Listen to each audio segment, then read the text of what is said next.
Thank you. And first of all, a warm welcome to all of you to the 16th edition of the Realty Plus Awards and Conclave.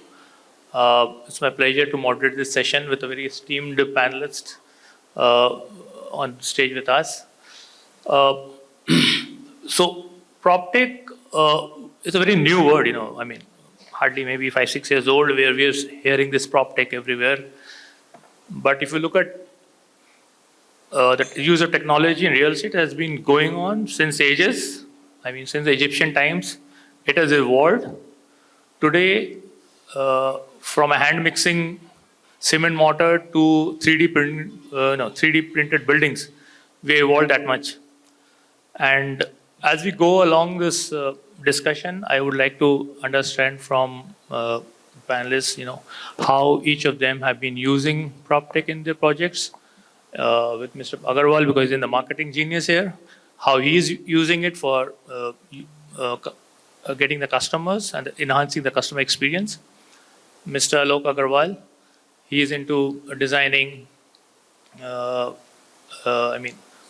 software for developers. So we'll have to understand how his softwares help us and what are the challenges we'll be facing. So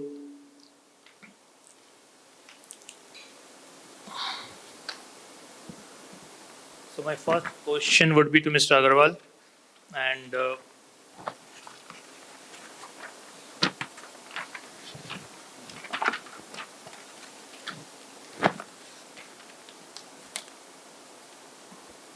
so Mr. Agarwal, can you discuss integration of Internet of Things and sensors in buildings to optimize energy usages, security, maintenance activities in the real estate industry?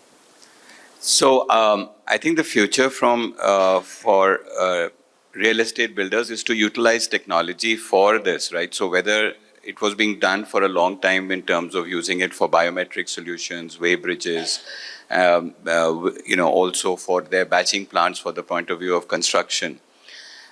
Moving forward, it's also being used, the IoTs or the devices are being used for enabling smart households and by able to improve the way the households react, because the younger generation wants the technology to be enabled on a phone app, on devices which they can check, right? Whether it's the door which opens or whether it's the payment that gets done. All of these things need to be completely enabled using technology.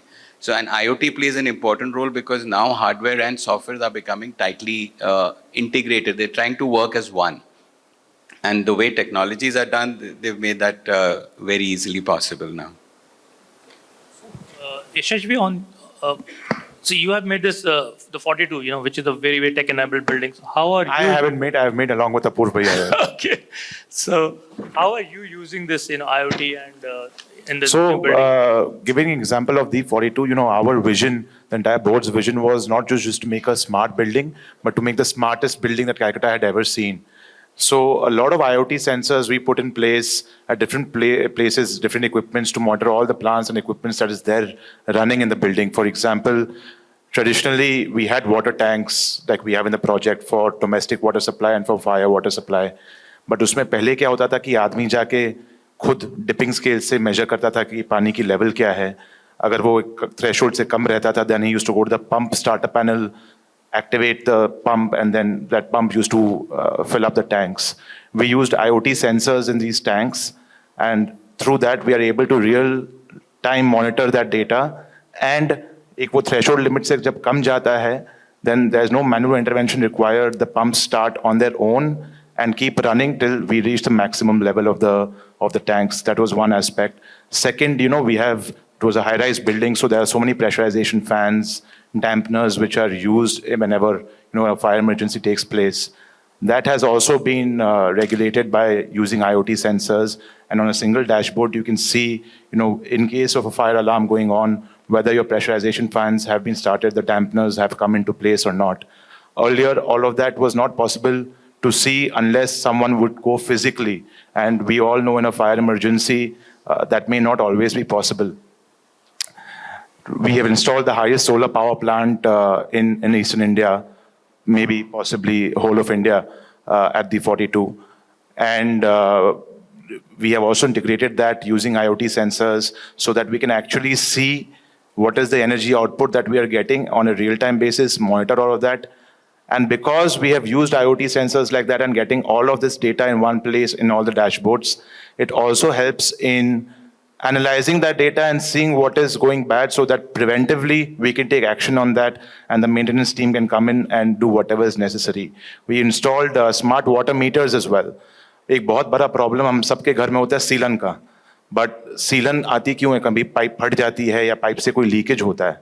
But having installed smart water meters, we get data कि कितना पानी जा रहा है हर एक pipe से हर एक bathroom में. And if we see that data on an average basis and see sometimes, even though the flats or the bathrooms are running, but utna pani nahi pass kar raha, maybe before that dripping causes a sealant attack on your ceilings or wall, we're able to identify that and take preventive measures for that. So that is some of the features that we used. And this was 5 years ago. Today, the world has progressively changed. And there are many new features as well if we want to make a smart building. All of this helps in reducing all the manual intervention required, reduce the maintenance cost, as well as automate a lot of it and make sense of the data. Absolutely, that makes a lot of sense. In fact, anybody buying a building, I'm sure this is one of the very, very important considerations for a customer also. So coming to Apurva, again, you have been making a lot of commercial buildings. And how are you using IoT and other advanced Proptech for the enhancement of the tenant experience, basically? So, Pravez, allow me a minute first to kind of give you our perspective on technology. I think we were discussing this offline a little bit.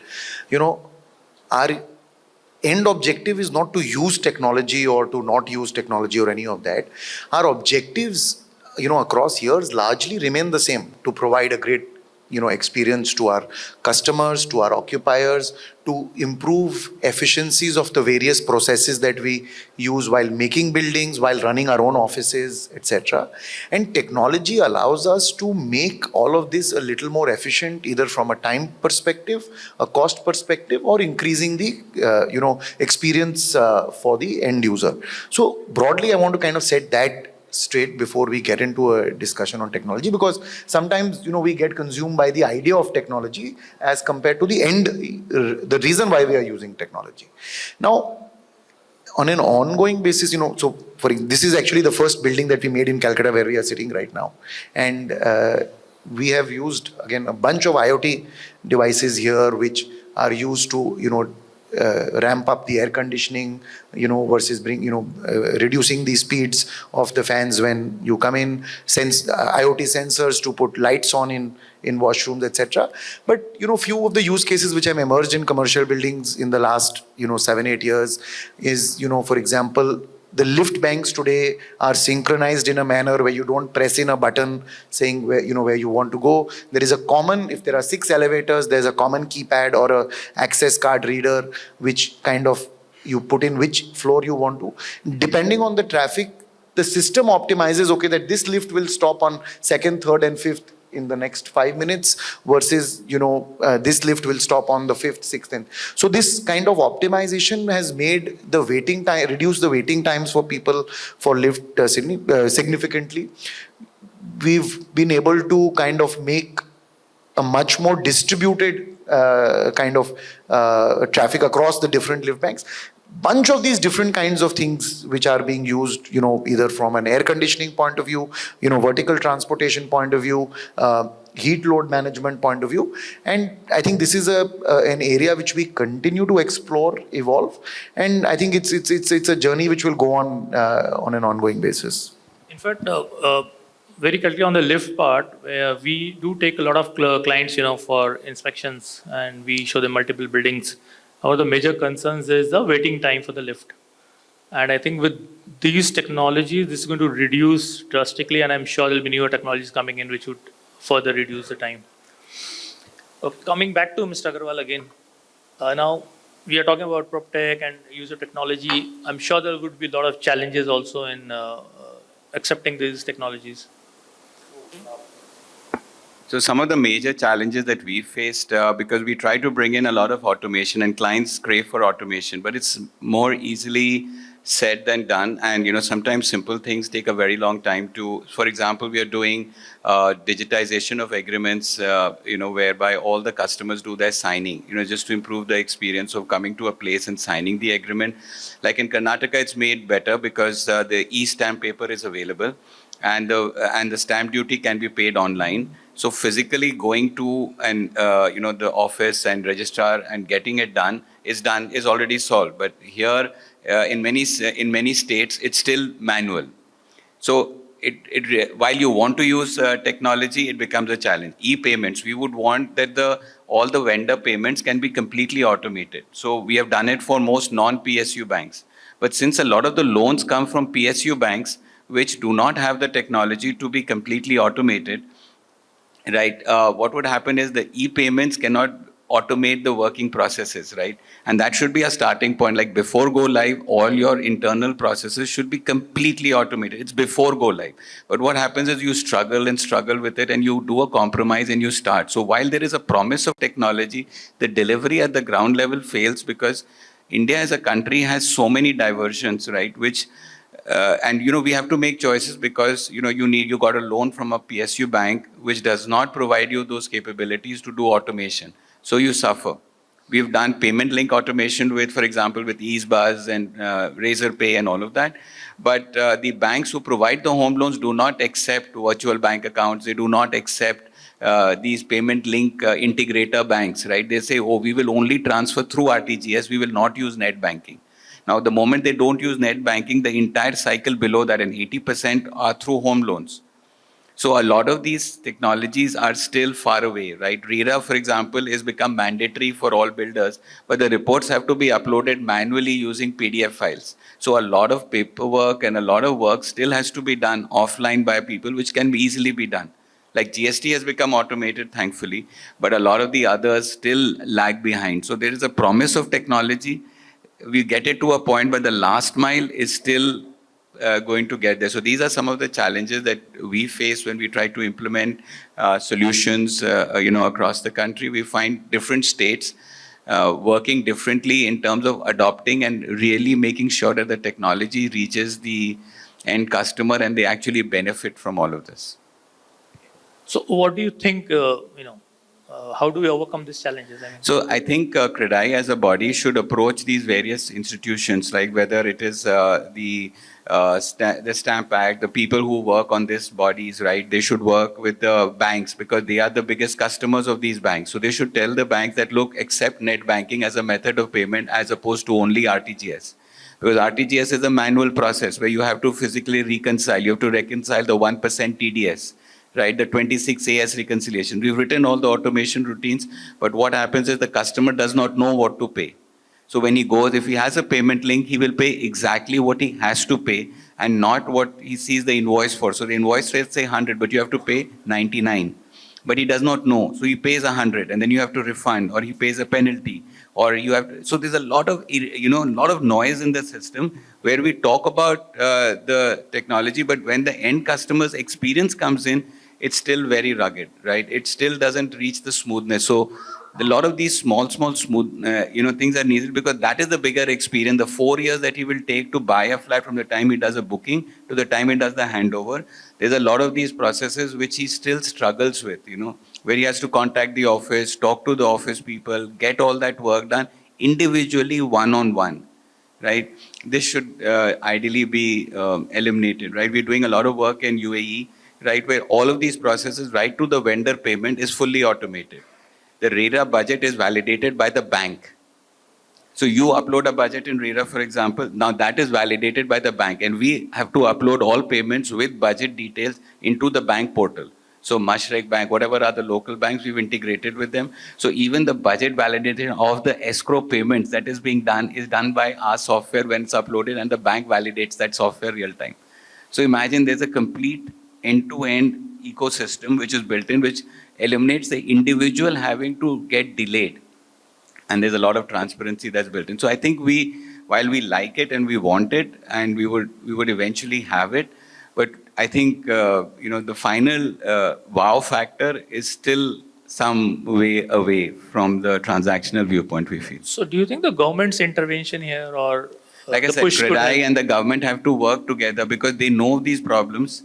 But, we have to collectively work on making the customer experience better. We've handled one part, which is the safety of the investor by doing RERA. But the experience is still not considered as a very important thing, right? I mean, while you've talked very nicely about the post experience where he's moved into the flat, but the 4 years he has not moved in, right? He still struggles to get a lot of information clearly and make his payments easily and see his view information easily, progress, things like that is not very clear and lucid, right? Because the entire structure is still very, very manual or semi-manual, right? No, thankfully, in West Bengal also we have e-registrations and e-stamp payments. Yeah, you do, but I think it's still far away from other states, right? Because RERA was the last to get implemented here in some sense. So the compliance from that point of view is a little slower, for this. So a lot of the related, strength of the system which comes in, right, is when you follow the RERA strictly, right? That's when the buyer confidence comes in. I've seen the buyer confidence because I know a lot of my people did not have buyers, right? And I know now they have a lot of buyers because now they have confidence. I've also lost a lot of customers during COVID when RERA came in. I lost a lot of my customers, right?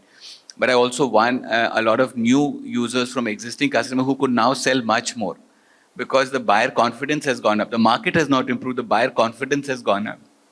And that makes a big difference. You can see it because now people are confident that what the money they have, they can see it real time on the bank, they can see what they're doing, right? That visibility. We are doing, for example, Hero Homes, where day one, they want that every customer should be able to real time see their progress, see their bank statement, see their clearing. So they go in for only those banks which provide that facility, right? So sometimes that also plays a role in providing that necessary transparency, which will help build technology to the last level. That's what I think one of the major contributions for technology is also to bring in transparency. Yes, I think is the biggest, right? Because confidence comes from transparency. Absolutely. So coming back to Apurva and Yashaswi, I mean, I'm sure when you're implementing this PropTech in your buildings for customer experience, is there any challenges you are also facing? Any challenges? Yeah, ultimately, whatever, technology, at least the way we look at it is, tools which make things efficient, but these still have to be operated by people like you and me. And I think what we are kind of wanting to kind of do on an ongoing basis is that we need to get our people up to speed. We need to get our people into the mindset where they are more open to the use of technology, open to learning about how to use the technology, because the technology is as good as the user. The kind of input you give in is the output that you will get out. So I think that is, the biggest piece on this. I think in terms of technology availability today, there are all kinds of technology available across different spectrum of the development, sales, post-sales, occupation process. I think to get all our people and ourselves kind of in a both, to have the understanding to use and adopt the right technology and to be open to kind of the changes that are required in our systems and our way of working. So I think the mindset of people to kind of take them along with our journey on technology is I think the biggest piece to be taken care of from our But I perspective. think the young generation which is coming in, they're pretty open to technology. No, absolutely. And But to adoption, I mean. absolutely, but the organization is a mix of young, old, everybody, and the organization. It's not that because the technology is coming in, the people are going to change. We need the people to grow with the technology, and I think that's where the focus. While it is something to be solved for, I think it's a process we want to invest in, because there are people, the people that are existing in the system have their own strengths. If we can add the strength of technology to that, it will create magic. So I think that's what we want to do. It's not about bringing in only newer generation to use technology. It's about having preparing the existing organization for technology. Yashaswi, any thoughts from your side? I fully agree with what Alok ji and Apurva said, that change management, I think, is the biggest challenge. How do you align your people, whether it be your vendors, customers, stakeholders like bankers, to adopt the new technology that you find is useful? Absolutely on point what Alok ji said. We as developers want to invest that time and money on implementing ERP, but if my business processes are not right, no matter what ERP I get, I cannot implement that. The results would not be satisfying to the amount of investment that you're doing actually. In fact, we also faced this when we were, CBRE, we were adopting a lot of software for customer management. So initially there was a lot of, resistance to adopt. Thankfully in India, we could push and get most of the people to adopt. I'm surprised in other regions like Singapore and Thailand and other countries, we don't have that much adoption as in India. So which is a very, very positive thing. When we get our reports, we see the maximum adoption of technology of our software is in India. My colleagues sitting there would be smiling. Pravez, all I can say is I'm surprised that you are surprised, because as Indians, we are the most flexible and resilient people. We always adapt faster than other. Actually. Okay, now coming to Mr. Agarwal. So Agarwal, there is a lot of, in the sales and marketing, there has been a massive change after the COVID. Virtual reality and augmented reality and, site visits happening on pads and virtual reality has actually taken over the entire physical form of marketing. So how are you adopting to that? So I feel that in real estate, during COVID time was different, but real estate is again a subject which I feel is a look and feel subject. Virtual reality is a platform which can satisfy a customer, say around 20 to 30%. But the balance 70% is still in real estate is all about physical customer experience at site level. And I am not a very big fan of augmented reality because the augmented reality has not worked really well in the real estate fraternity. Yes, virtual reality is going on well. But again, if you see now, a lot of the virtual reality products are also, from a consumer point of view, if you see the different walkthroughs of different projects, you will get a same sense or a same feel of all these walkthroughs. So that also, we need a lot of innovation in terms of the virtual reality in Indian real estate. I have seen a lot of different models which are happening in Bangalore and Bombay market, where the virtual reality walkthroughs has gone into a different level and which we have not seen in Calcutta market. But those need to come, otherwise there is no differentiation in terms of the walkthrough experience, what we are seeing from a virtual reality point of view. Any example you want to give where it has worked for you? Or any project where you have used it extensively and it has given you results? So during, like you said, during COVID times when we were dealing with a lot of customers on the complete that video experience, and still those virtual walkthroughs, even we tried the drone shoot of the entire site from different floor levels and a proper 360-degree walkthrough experience from a customer point of view from different points of the project. What view he is getting from different, like a proper walk in the project. Those type of models we tried during the COVID time, and those models are still with us, but we don't want to use those platforms at one go on our websites, because if, this is my advice to all the people who are in the room, that if you give lot of information on your website in terms of your project experience, then the customer coming to your site and getting a full proper experience, that opportunity you miss. So I always believe that you should give a virtual experience now in today's time, not too much experience on the web portal websites. It has to be minimal and maximum on the site itself. And it really worked during COVID times. I said that during COVID times we were not confident how we will sell our real estate. But during COVID times, we really did well in the year 2020-21. We thought that our sales will be absolutely zero. But we managed around 70-80% of our expected sales during those COVID times only because of this virtual experience availability. Absolutely. So I understand. So what you're saying should just be a teaser to attract the client. But I'm sure people who are sitting outside Calcutta and somebody wants to buy a property like an NRI or a Calcuttan who's working in another city, for them it would be helpful. Have you got sales where the client has not visited the site and he has used So those just the numbers are very walkthroughs- limited. What happens even people who are sitting outside Calcutta or outside India, they understand the entire project through our team on the complete that video experience. We do a proper Zoom call or a Teams call where we take them through to the entire project virtually. But in maximum cases, one of somebody who is related to them or their friend or whoever is, they want to visit the site and just give them a proper feedback on in terms of the what is happening at the site. And as far as what Alok ji said in terms of customer portals and all these things, now we have implemented Salesforce in NK just 2 years back. And in the Salesforce, the new customer portal which we are making, where we are trying to give the complete all the live site experience of the construction updates and everything completely on the login of the portal only. And all these demands, money receipts, each and everything where everything will be available on the soft copy. There is no requirement of any hard copy. They can download each and everything. So those type of customer portals we are making.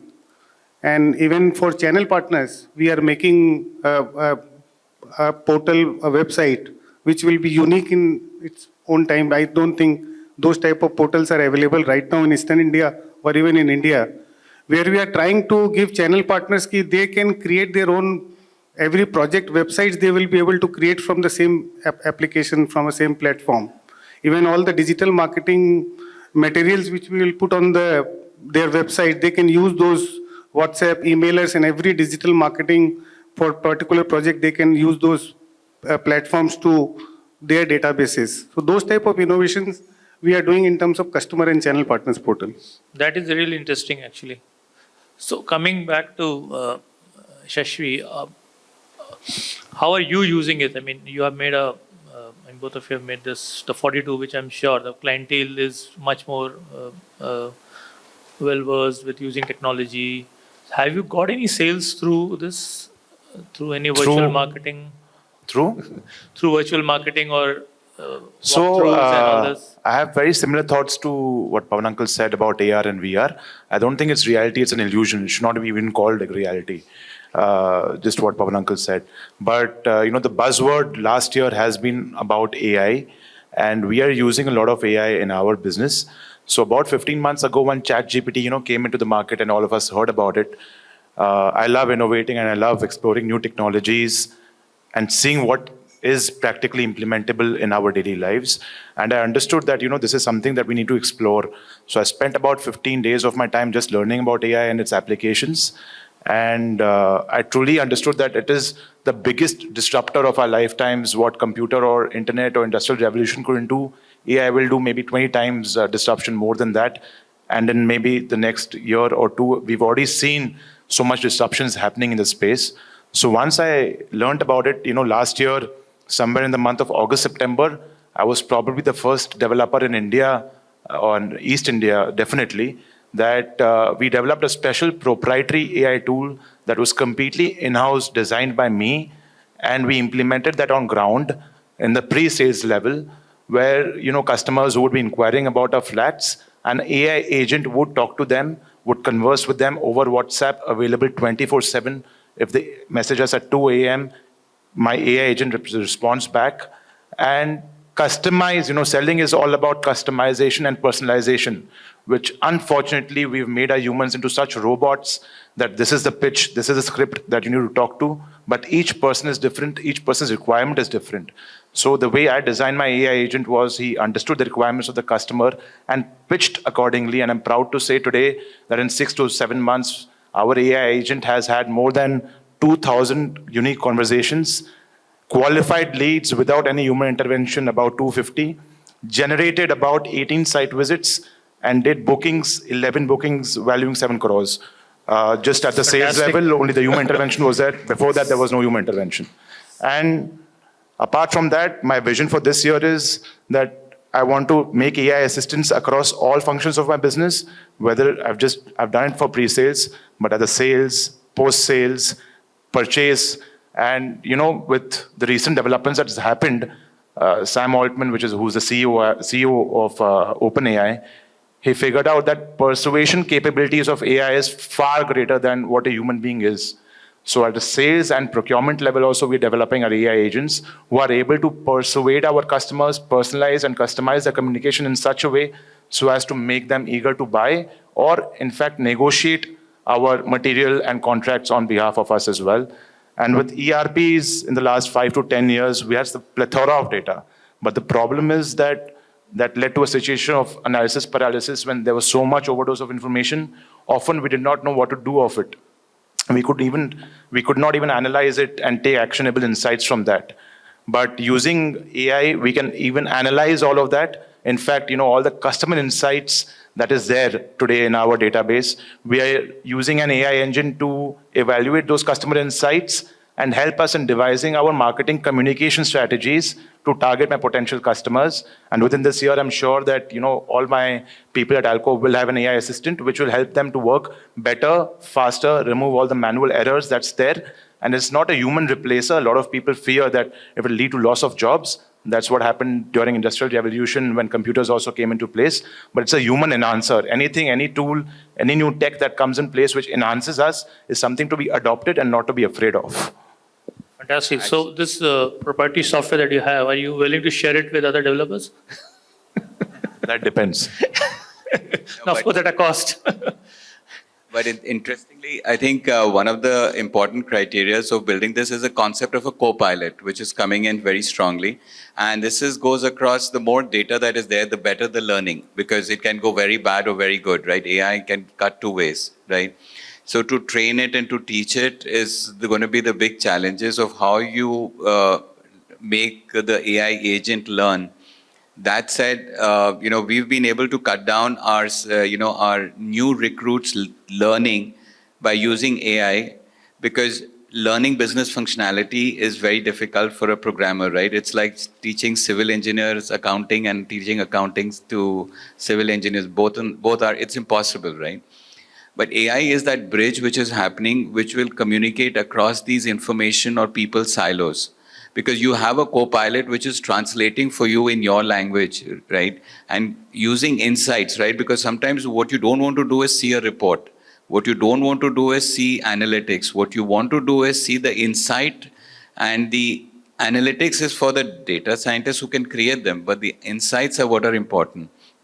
So content, because we've got now a few hundred clients on our things, we're close to reaching 1,000, right? So we have content of 15, 16 years, which we are teaching, right? So hopefully in the next 1 or 2 years, we'll create actionable insights whereby transactions would be generated. So I really like where he's going with his thoughts and ideas. It's very good and very creditable.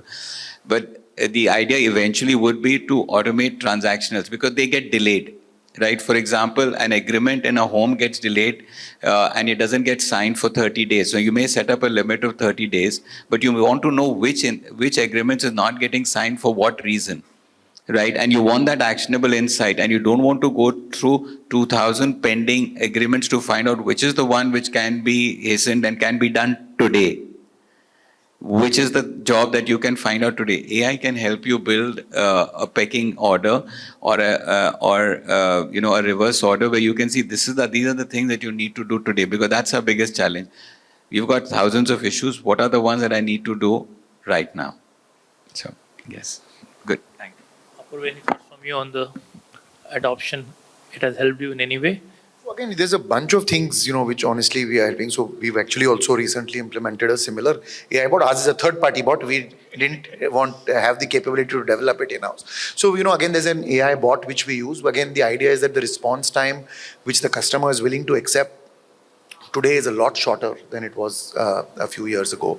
So, that is something which we've done. We are seeing good response on that. Even within our own office, we've now for the last couple of years been using HRMS software, because I'm saying if we want to kind of talk about people adopting technology and our own people kind of taking it to the customer, we need to start in-house. So I think that is the other thought which we are increasingly working on, where how do we bring the efficiency of technology within the organization so that people appreciate that and are proactive about taking it to the customer. So I think that is one area which we've started working on, and I think this is going to be an area of focus for us in the coming months. And again, like I said, on as far as outward facing, there are a bunch of things which we are doing, and not necessarily that each one of them is a big bang one. The idea is if we can get efficiency across all these processes, whether it is procurement, whether it is sales, whether it is monitoring of construction sites, the opportunity is huge. The one piece I think which I am very excited to kind of start working on, Calcutta, we still have a little bit of a gap on that, is that, in our industry, sales data across cities, regions is really not available meaningfully. Like NK, for example, gives us reports, CBRE and other agencies give us reports, but there is no single final truth which is available. With RERA today, as that website starts getting populated, now there are companies like CRE Matrix, etc., which are doing this for both sales as well as leasing, and a whole lot of data is coming out of these in other cities because the RERA the RERA website and the data there has now been populated across multiple years. And just kind of pointing out again that the data here is not just the project data, but eventually the quarterly update of sales, etc., which we are supposed to kind of put in. Calcutta, it will happen in due course, but other cities, we are seeing a lot of this data being made available. So today, when you are planning a project, you are actually able to mine the data to understand that in that micro market, what is the size of units which is selling the fastest, what is the configuration of units, 1 bedroom, 2 bedroom, studio, 3 bedroom, which is selling. Is there a price difference between one side of the road to the other side of the road? There's a whole lot of data which is available and analytics which are available. So it's not just kind of raw data. And, there are a bunch of startups. CRE Matrix is one of them, which is kind of adding a lot of these analytic layer on that. And I think the use of data in planning is the one area which I'm really kind of excited about. If we can make that function eventually here also, and I think because in our industry, from the time we plan to the time the user occupies is a 4-5 year journey. At least at the time that we are planning, if we have the right inputs, the ability or the likelihood of us planning right is going to be a lot better. It is today done largely with intuition, with some local data which we gather with our teams across projects which are selling there or which are but if we can make this a lot more meaningful, larger data sets, more minute kind of data points, I think that is a big opportunity in the next few years which I see coming out. Absolutely. In fact, with so much of data mining becomes a big challenge. That you have to really see which data is useful and which is not. So again, for example, on the leasing side, with CRE Matrix today, you can see that in your micro market, what is the weighted average of the lease which is yet to expire? Is it 3 years, 4 years? What is the average rental? Because all these are registered agreements available. This data is being drawn from the registrar's office in IGR's piece. You are actually able to figure out, in terms of your pricing, what is the market, what is the expiry which is going to happen, what are the kind of people you should be targeting when your, tenant's lease expire. Whole lot of this is available, which we would do manually, intuitively. Today, you can meaningfully get data to create strategies around this. And I think on the resi side, equally this opportunity is opening up. It is still early days, but I think right from project site selection to planning within the project, I think a lot more data inputs will meaningfully become available. Absolutely. Thank So you. even if you see Maharashtra RERA, so what you said that Proptech CRE, because the data are getting updated on a real-time basis, on a monthly basis, not even on a quarter basis. So the entire demand and supply and what is moving at what price, each and every project now is visible on the Proptech platform on a license basis. And on those, you can get a lot of data inside, a lot of different reports. So Calcutta as a city, again, we need to push that RERA, how these data can be uploaded in terms of the primary market. Not the leasing market, but the primary market can be really, we can get a lot of benefit out of it. Again, the other bigger opportunity is that there are multiple data sources. IGR is a big data source because even leases get registered, secondary sales get registered, all of that. And with technology, you can triangulate this data. You can put all of these together and it's beginning to happen. So I'm not talking about now anymore a fantasy. In markets, we are beginning to see some of this beginning to happen. But this opportunity, as the data gets rich, अपने यहाँ पे भी, RERA data has only started getting populated and today it is largely project data. Sales data is hardly populated here. But in the next few years, the data will become richer with multiple years worth of data, sales data getting updated, IGR data, today is available to be struck. APIs can eventually be made available to companies to draw data from there. And there are other sources of data which can be added in. With that larger pool of data, primary, secondary data can all be put together and analyzed. I think that's a very big opportunity which is lying ahead, for somebody to create a business, but for all of us to use it while planning, while selling. I think that's a big opportunity. It's going to change the way we think of and operate our businesses Now in we the are coming. doing more on gut feeling. Absolutely, Actually. And absolutely. CRE also started, I think, only a year back or so. Purine data in Calcutta. For Calcutta, I think they started very recently, in fact.